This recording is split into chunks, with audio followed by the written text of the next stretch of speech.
J'étais enfant dans une famille catholique, avec mon jeune frère et ma jeune sœur.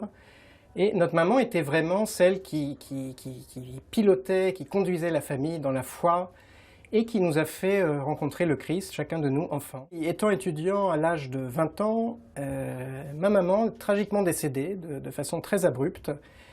Et là, vraiment, j'ai pas compris ce qui se passait. J'étais extrêmement en colère contre Dieu. Je trouvais ça injuste. J'étais dans l'incompréhension la plus totale. C'était pas normal. C'était pas juste que ma maman, qui était si engagée pour Dieu et dans toutes ses œuvres, décède et laisse 3 orphelins et notre papa veuf, notamment mon jeune frère, dont la date du décès de ma maman était la date d'anniversaire de mon petit frère, qui a eu 13 ans ce jour-là. Et ma jeune sœur qui avait 10 ans, moi j'avais 20 ans.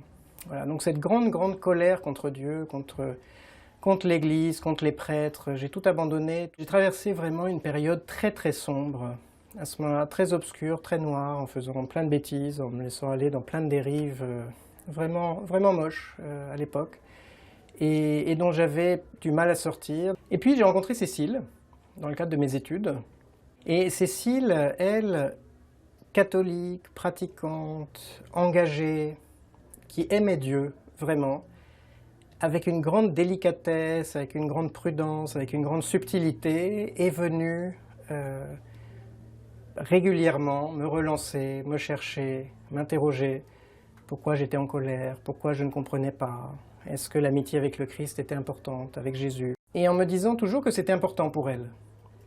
Et puis, un dimanche, je ne sais plus exactement quelle année, je suis parti comme ça, sur un coup de tête, en Bourgogne. Je suis allé retrouver ce prêtre que je connaissais, qui avait célébré les obsèques de ma maman, et qui était dans un monastère.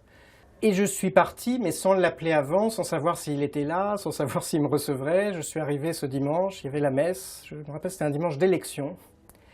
Et séance tenante, ce prêtre a tout abandonné, et m'a accompagné dans une longue promenade et il m'a écouté.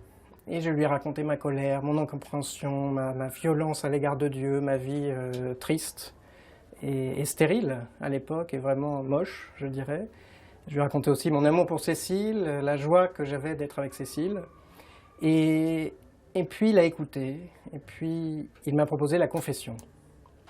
Et je ne m'étais pas confessé depuis plusieurs années. J'ai pleuré énormément, ça a duré des heures. J'avais l'impression que ça durait des heures en tout cas, et je pense que c'est le cas.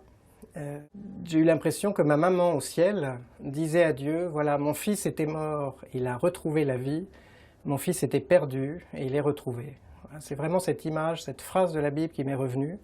Je suis reparti à Paris en voiture, tout serein, tout guilleret, j'avais l'impression qu'il y avait un poids énorme qui était tombé de mes épaules, et que j'avais laissé là-bas en Bourgogne, et que je revenais l'esprit léger, libre et dans la joie. Et progressivement, en fait, je suis revenu avec Cécile à cette pratique religieuse, à cette foi. C'était vraiment une foi d'adulte, d'amitié avec Dieu.